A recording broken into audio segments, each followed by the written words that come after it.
भाई कल snow storm आया था, उसके बाद का कहर ये है।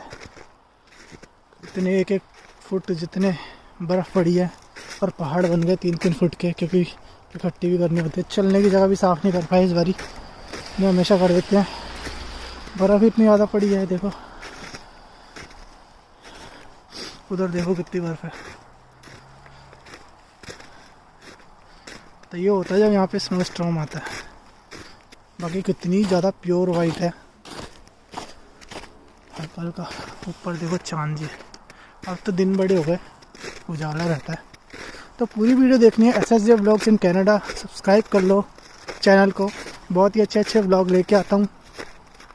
बाकी कोई भी नया कनाडा में आ रहा तो उनको पता लगेगा कि किस तरीके से आप अपनी लाइफ यहाँ पे धीरे धीरे सही कर सकते हो, जैसे मैंने की है और कर ही रहा हूँ अभी। तो सब चीज़ें आपको सीखने को मिलती है।